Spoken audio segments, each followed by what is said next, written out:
어떤 선교사가 오지에 그 정글에서 사역을 하는 동안 텃밭을 개간하고 파인애플 모종을 심었습니다.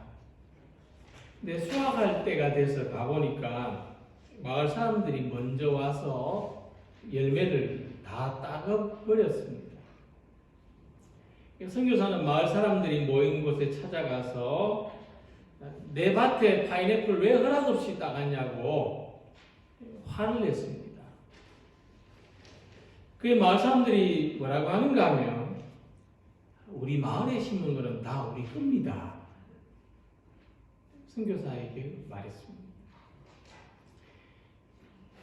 선교사가 말문이 막혔는데 그래도 이렇게 제안했습니다. 그러면 이번에 심는 거는 반반씩 나누도록 합시다. 마을 사람들이 좋다고 그랬어요. 다시 파인애플을 심었습니다. 그런데 그 해에도 마을 사람들이 선교사의 파인애플을 하나도 남김없이 다 따가버렸습니다. 이 선교사가 화가 머리 끝까지 나가지고는 이제 내가 이 마을 위해서 아무것도 하지 않겠습니다. 이 마을에 운영하고 있는 작은 병원도 문 닫겠습니다. 그리고는 또 파인애플을 심고 이번에는 밭에 울타리도 치고 개를 키웠습니다. 하지만 그렇게 해도 마을 사람들은 또 선교사 몰래 파인애플을 따가기 시작했습니다. 이제 이 선교사는 마을 사람들의 얼굴 쳐다보는 것도 지긋지긋해졌습니다. 그러던 어느 날 성경을 읽는데 갑자기 하나님 음성이 들렸습니다. 저 밭에 있는 파인애플은 누구 것이냐? 네 것이냐? 내 것이냐? 뭐 금도끼, 은도끼 같습니다만. 네, 그렇게 들었어요. 저 파인애플 누구 거냐? 근데 그때 선교사가 깨달았습니다. 아, 내가 인간적인 생각으로 욕심을 부렸구나. 모든 것의 진정한 주인은 하나님이시구나. 내가 그것을 잊어버렸구나. 그게 깨달아졌습니다. 그리고 깨달은 대로 나가서 밭에 쳐둔 울타리를 다 뽑아버렸습니다. 그리고 풀어놓았던 개도 얌전하게 있도록 묶어놨습니다. 그런데 그 다음에 어떤 일이 있었을까요? 역시 파인애플을 수확할 때가 왔는데 여전히 마을 사람들은 자기 것이냐 태연하게 파인애플을 따가기 시작했습니다. 그런데 이번에는 선교사의 태도가 달라졌습니다. 아무런 반응도 하지 않았습니다. 오히려 사람들이 따가는 걸 못 본 척했습니다. 그러니까 마을 사람들이 이상한 거죠. 자기들도 이상한 걸 느꼈는지 선교사한테 물었습니다. 선교사님, 왜 이번에는 화를 내지 않습니까? 그래서 선교사가 말했습니다. 예, 지금까지 저는 이 밭에 심은 파인애플이 내 거라고 생각을 했는데 알고 보니 이 파인애플의 진짜 주인은 하나님이시라는 것을 제가 깨달았습니다. 근데 놀라운 일은 이때부터 일어나기 시작했어요. 선교사가 이 파인애플은 하나님 겁니다 하고 이야기를 한 다음부터는 말에 어떤 소문이 들었냐 하면은 우리 집 아이가 병이 났는데 생각해 보니까 내가 저 하나님의 것을 몰래 따가지고 오던 날부터 아픈 것 같더라. 그러니까 마을 사람도 이제는 그 파인애플이 선교사 거가 아니고 하나님 거라는 생각을 한 거죠. 그리고 몰래 따왔더니만 우리 집 애가 아픈 것 같더라. 이런 이야기가 왔다 갔다 했어요. 또 어떤 사람은 내가 그 파인애플을 따왔더니만 하나님의 걸 내가 몰래 따왔더니만 돼지가 죽었더라. 사람들한테 이런 이야기가 막 돌기 시작했어요. 그 다음부터 파인애플을 몰래 따르는 사람들이 서서히 줄어들기 시작했어요. 그리고 나중에는 아무도 파인애플을 함부로 따르지 않았습니다. 그런 동안에 이 마을 사람에 대한 선교사의 마음도 변화가 됐어요. 그 마음에 다시 사랑이 생겨나기 시작했습니다. 그 선교사는 이제 내 것을 나눠주는 게 아니고 하나님의 것을 우리가 함께 나눈다는 그 마음으로 마을 사람들을 불러다가 이 잘 익은 파인애플을 서로 나누어 먹었다고 합니다. 이렇게 작은 것 하나지만은 이 파인애플의 주인은 내가 아니라 하나님이시라는 고백은 선교사도 변화되겠지만 마을 사람들도 변화되게 했습니다. 회개는 마음을 바꾸는 겁니다. 그래서 회개의 열매는 내 마음에서 자라나는 것이지 단순히 요한에게 가서 세례받는 것으로 이 열매가 생겨날 수가 없는 겁니다. 우리도 마찬가지죠. 내 마음에서 열매가 생겨나야 되는 것이지 세례받고 안수받는다고 열매가 생겨나는 것은 아닙니다. 그래서 세례 요한은 단순히 세례받기 위해서 찾아오는 바리새인과 사두개인들을 이렇게 책망합니다. 독사의 자식들아, 누가 너희를 가르쳐 임박한 진노를 피하라 하더냐? 그러므로 회개에 합당한 열매를 맺어라. 열매 없이 세례받으려고 하지 말아라. 세례 요한이 바리새인들과 사두개인들에게 왜 이렇게 심한 말을 했는지 이 독사 새끼들아 이렇게 말한 거 아닙니까?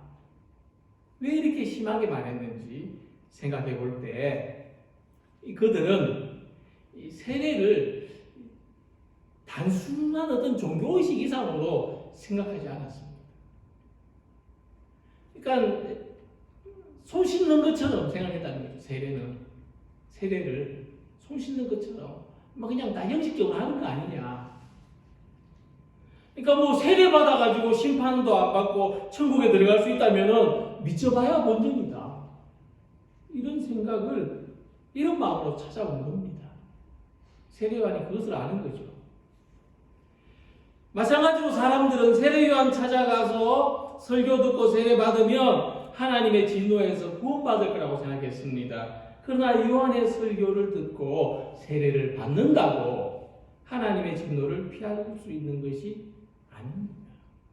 그래서 회개에 합당한 열매를 맺어야 하는 겁니다. 그럼 회개에 합당한 열매가 뭐냐? 회개는 마음을 바꾸는 것이고 열매는 거기에서 나오는 행동입니다. 그래서 본문에서 말하는 그 열매는 단수가 아니고 열매들이라는 복수입니다. 회개 열매는 회개 결과로 나타나게 되는 어떤 변화의 행동들을 회개 열매라고 하는 겁니다. 그래서 우리가 회개를 경험하고 마음이 바뀌면 반드시 행동이 변하게 됩니다. 그 삶의 행동이 변하는 것이 진짜 회개한 증거가 되는 것입니다. 예수님 이전에 유대인들은 죄에 대해서 생각하기를 살인과 도둑질처럼 어떤 겉으로 드러나는 행위나 모세의 율법이나 전통을 지키지 않는 것을 죄로 여겼습니다. 그것만을 죄로 생각했습니다. 그래서 살인이나 도둑질 같은 큰 잘못을 저지르지 않고 율법과 규례를 준수하면 스스로 의롭다고 믿었습니다. 자부했습니다. 그래서 누가복음 18장에 바리새인이 이렇게 기도하는데 기도에 그 자부심이 나타나고 있습니다. 바리새인은 서서 따로 기도하여 이르되 하나님이여 나는 다른 사람들 곧 토색, 불의, 간음을 하는 자들과 같지 아니하고 이 세리와도 같지 아니함을 감사하나이다. 그래서 이 기도 내용을 보면 바리새인들은 그 시대에서 나는 의롭다고 생각하는 대표적인 부류의 사람들이었다는 것을 알 수가 있습니다. 특히 바리새인들이 아주 중요하게 생각한 것이 뭐냐? 음식 먹기 전에 손 씻는 겁니다. 마치 우리로 말하면 식사기도 하는 거, 그거 아주 중요하게 생각하는 사람이 있는 것처럼 그들은 손 씻지 않고 음식 먹는 게 아주 큰 죄라고 생각했습니다. 그래서 이런 차원에서 세례를 받는 것도 물로 손 씻는 것처럼 필요에 따라서 몇 번이고 할 수 있는 그런 의식으로 이해를 했다는 것입니다. 세례를 아주 만만하게 생각했다는 거죠. 하지만 그 죄에 대한 세례요한의 통찰은 이들과 달랐습니다. 세례요한이 생각하는 죄는 어떤 행위를 넘어서 사람의 마음속에 다 가지고 있는 그 이기적인 탐욕, 그 뿌리를 본 겁니다. 그래서 마음의 근본적인 변화가 없이는 물로 수백 번 씻는다고 그 삶이나 행동이 달라지지 않는다는 겁니다. 그래서 회개는 우리가 믿는 대로, 우리가 고백하는 대로, 우리가 배운 대로 실천하는 것입니다. 우리 안에 있는 그 욕심을 하나님의 말씀으로 변화되어서 새롭게 만드는 것이 회개의 열매입니다.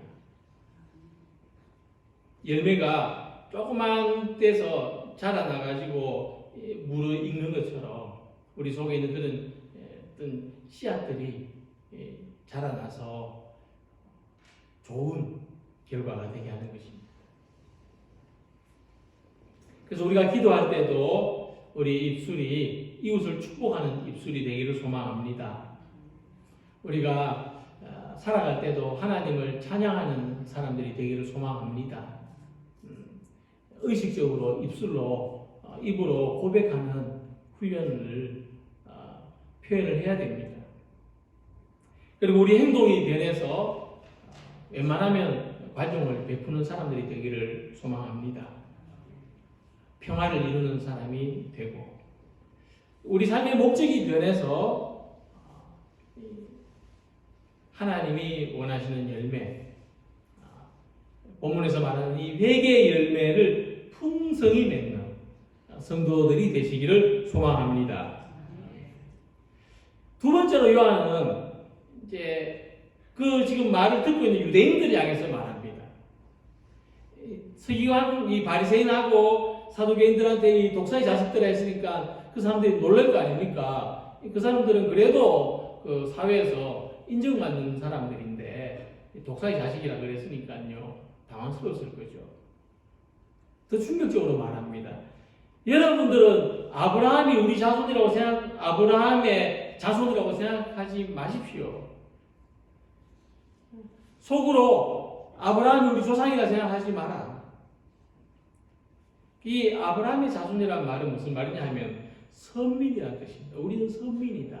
우리는 그래도 선민이다. 우리는 하나님 자녀다. 그래서 그들 스스로 선택받은 하나님의 백성으로 하나님의 자녀로 생각하면서 살았다는 것입니다. 그런 생각하지 말라는 겁니다. 마치 이 자리는 우리들한테 그렇게 말하는 것과 똑같습니다. 얼마나 당황스러운 말입니까? 근데 왜 이런 말을 했냐면요. 본래 유대인들이 하나님이 선택하신 것은 그들이 우수해서 선택하신 것이 아니라는 거죠.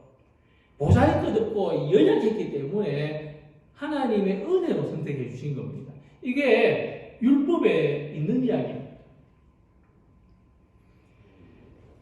신명기는 하나님하고 이스라엘 백성들 사이의 어떤 신앙적인 계약을 이야기해 주는 내용인데 보면 여호와께서 너희를 기뻐하시고 너희를 택하심은 너희가 다른 민족보다 수요가 많기 때문이 아니라 너희는 오히려 모든 민족 중에 가장 적으니라.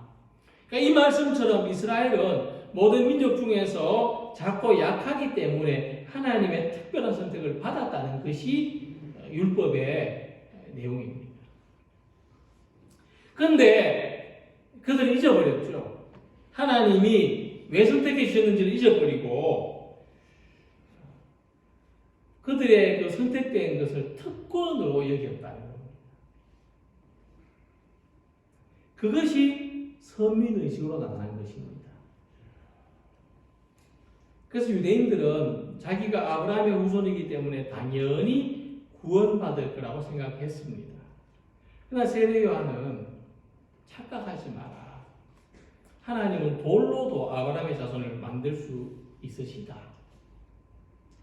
구원은 자격이나 조건이 아니라 하나님의 전적인 하나님의 은혜라는 것을 말해주고 있습니다. 이 말씀은 우리들도 유대인처럼 거듭된 선민의식을 가지지 않도록 경고하고 있습니다. 우리가 구원받은 것은 특권이 아니라 하나님의 은혜라는 것을 잊지 말아야 되는 겁니다. 구원받은 사람의 그 삶의 자세는요, 조심조심이라고 생각합니다. 조심조심. 하나님이 은혜로 주신 것을 잘 지키고 살아야 하는 것이죠. 특별히 은혜를 받았으니까 좀 오히려 다른 사람들한테 미안한 마음으로 나만 내가 은혜를 받고 선택을 받았으니까 다른 사람들한테 좀 미안한 마음으로 살아야 되는 것이 사도 바울 표현처럼 좀 빚진 마음으로 살아야 되는 것이 구원받은 사람들의 마음가짐이라고 그렇게 생각합니다. 근데 우리 현실에서 오히려 우리는 그 반대죠. 너희가 좀 미안해라 이렇게 하지 않습니까? 그런 마음으로 살지 않습니까? 나는 구원받았는데 좀 자랑스럽게 여기시죠. 구원은 하나님의 은혜라는 것을 말씀하는 것입니다. 그래서 하나님의 자녀는 우리의 삶을 통해서 우리가 좀 미안하니까 우리가 좀 특혜를 받았으니까 그래서 우리는 좀 사랑과 평화 또 기쁨과 감사 이렇게 살아야 거기에 그 은혜에 보답하는 삶이라고 생각합니다. 이런 이야기가 있는데요. 어느 하나님이 천사들한테 숙제를 주었습니다. 세상에 가서 제일 행복한 얼굴을 하고 있는 사람들의 모습을 찾아와라. 그래서 천사 셋이 내려와가지고는 각각 그 모습을 가지고 올라갔습니다. 첫 번째 천사는 말하기를요, 들판의 그 풍성한 결실을 바라보는 농부의 얼굴, 그 모습이 참 행복해 보였습니다. 두 번째 천사는 말하기를요, 이 10달 만에 얻은 아기를 품에 안고 그 기뻐하는 여인의 얼굴, 그 얼굴이 참 행복해 보였습니다. 그리고 세 번째 천사가 말하기를 아주 큰 그림을 다 그리고 그것을 흐뭇하게 바라보는 화가의 얼굴이 그 미소가 참 행복해 보였습니다. 하나님은 천사들을 칭찬하셨어요. 참 좋은 얼굴을, 참 행복한 모습을 가져왔구나. 그래, 사람은 그가 맺는 열매로 산다. 그렇게 말했어요. 사람의 행복은 그가 맺는 열매에 있다. 사람은 자기 삶의 열매를 맺을 때 제일 행복한 얼굴을 한다. 그리고 말씀하셨어요. 나도 사람들을 보는 재미로 산다. 하나님의 말씀. 아마도 하나님의 마음을 그렇게 표현한 이야기 같습니다. 하나님은 우리들을 보는 재미로 사시는 거죠. 그래서 우리가 하나님의 자녀라는 것, 곧 우리가 하나님의 열매입니다. 부모의 행복은 이 자녀들이 복되게 사는 거 아닙니까? 그 모습을 바라보는 것 아닙니까? 그래서 하나님의 열매와 같은 그 우리의 삶, 그래서 우리의 삶이 어떠해야 됩니까? 오류가 있는 곳에 진리를, 다툼 있는 곳에 평화를, 미움 있는 곳에 사랑을, 절망 있는 곳에 희망을 만들어내는 사람들로 살아가기를 소망합니다. 우리의 삶이 이런 열매들을 맺기를 소망합니다. 예수님 말씀하시기를 좋은 나무는 좋은 열매 맺고 나쁜 나무는 나쁜 열매 맺는다 했습니다. 내 삶의 열매가 나를 증명합니다. 내가 좋은 나무인지 나쁜 나무인지. 사도 바울도 육체가 맺는 열매가 있지만 성령이 맺는 열매가 있다고 했습니다. 특별히 사랑과 희락과 화평, 오래 참음과 자비와 양선, 충성, 온유, 절제가 성령이 맺는 열매라고 했습니다. 우리 안에 성령이 계시면 우리가 이런 열매를 맺는다고 했습니다. 그래서 믿음 생활은 우리가 좋은 열매를 맺도록 물을 주고 걸음을 주는 것이 믿음 생활입니다. 은혜 받을 때마다 우리 안에 있는 나쁜 씨앗들이 좋은 씨앗으로 바뀝니다. 은혜를 받고 힘을 얻어서 하나님을 기쁘시게 하는 삶의 열매를 풍성히 맺는 성도들이 되시기를 소망합니다. 이 세례를 받으려고 나온 사람들한테 회개 열매를 맺으라고 설교한 세례요한은 드디어 이제 예수님이 오실 것을 예고합니다. 사실은 이 이야기를 하려고 세례요한이 그렇게 말했던 거죠. 예수님이 오신다. 나는 너희로 회개하게 하기 위하여 물로 세례를 베풀거니와 내 뒤에 오시는 이는 나보다 능력이 많으시니 나는 그의 신을 들기도 감당하지 못하겠노라. 그는 성령과 불로 너희에게 세례를 베푸실 것이요. 그러니까 세례요한이 말했습니다. 내가 왜 이 말을 하느냐? 내 뒤에 오실 분이 있기 때문이다. 그는 나보다 능력이 많으시다. 그는 성령과 불로 세례를 베푸실 것이고 알곡은 모아 곡간에 들이시고 쭉정이는 꺼지지 않는 불에 태우실 것이다. 그래서 요한이 왜 회개의 열매를 촉구했느냐 하면 예수님 맞을 준비를 하는 겁니다. 예수님을 맞으려고, 예수님을 맞기 위해서, 맞이하기 위해서 이렇게 해야 된다고 말하는 것입니다. 예수님이 오시면 알곡과 쭉정이를 갈라내실 것이기 때문에 회개의 열매가 있어야 한다는 말씀입니다.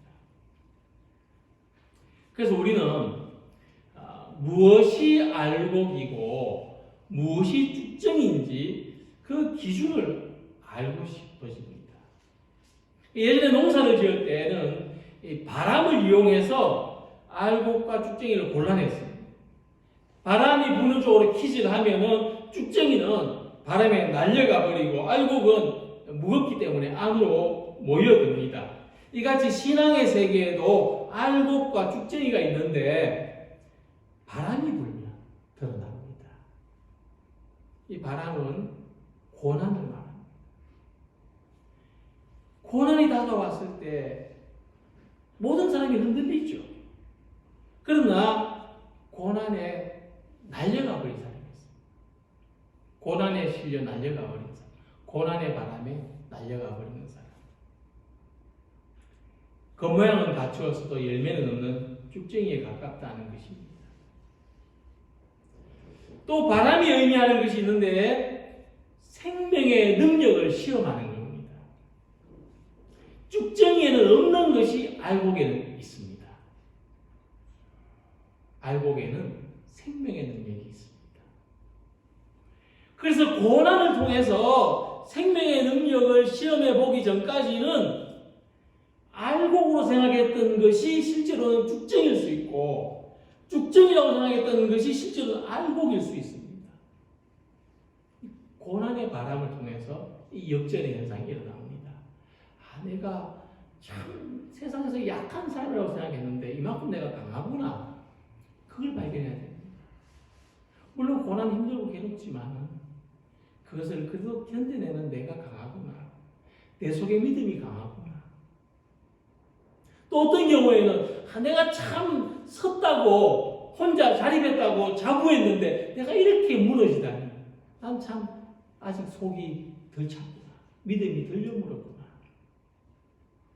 이 고난의 바람이 내 속에 있는 생명의 능력을 보여주는 겁니다. 그래서 스스로 의롭다고 자부했던 바리새인들은 예수님을 거부했고 쭉정이 가졌던 세리와 죄인들이 오히려 예수님을 믿고 받아들였다.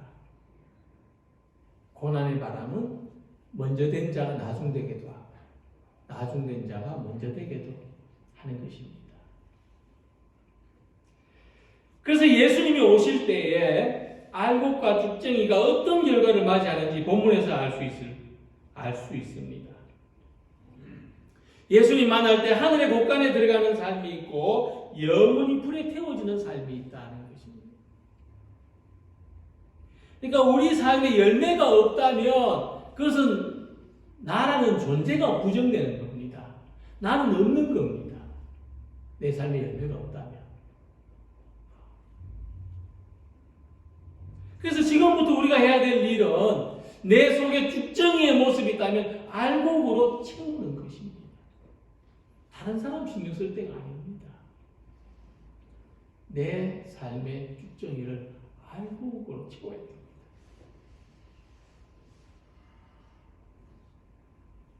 그래서 예수님이 오시기를 기다리는 사람에게는 이 속이 비어있는 쭉정이의 삶은 줄어들고 속이 충만한 알곡의 삶이 점점 커져가야 하는 것입니다.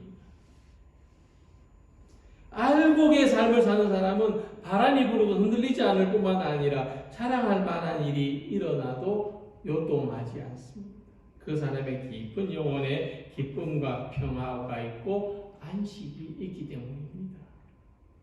이렇게 사는 사람은 다른 사람에게도 좋은 영향을 끼치고 알곡으로 충만한 인생을 사는 것이 우리 삶의 소망입니다. 오늘 세례 요한은 광야에서 하나님의 말씀을 외치고 있습니다. 하나님의 말씀을 듣는 우리 모두를 구원의 삶으로 인도하고 생명이 충만한 삶으로 초청하는 말씀입니다. 우리의 삶에 회개의 열매가 있기를 촉구합니다. 우리 삶에, 내 삶의 모습에 쭉정이도 있고 알곡이 있는데 그것을 가려내기 위해서 예수님이 오십니다. 우리들을 위해서 십자가의 죽음을 받아들이신 예수님께서 알곡은 하나님의 곳간에 들이시고 쭉정이는 다행스럽게도 불에 태우실 것입니다. 그래서 내 삶에 무엇이 알곡이고 무엇이 쭉정인지를 가려내어서 알곡의 열매가 충만해지기를 소망합니다. 회개의 열매를 맺고 하나님이 기뻐하시는 모습으로 살아가고 이 알곡 같은 충실한 믿음이 가득가득 충만해져가는 성도들이 다 되시기를 주님의 이름으로 기원합니다. 기도드리겠습니다.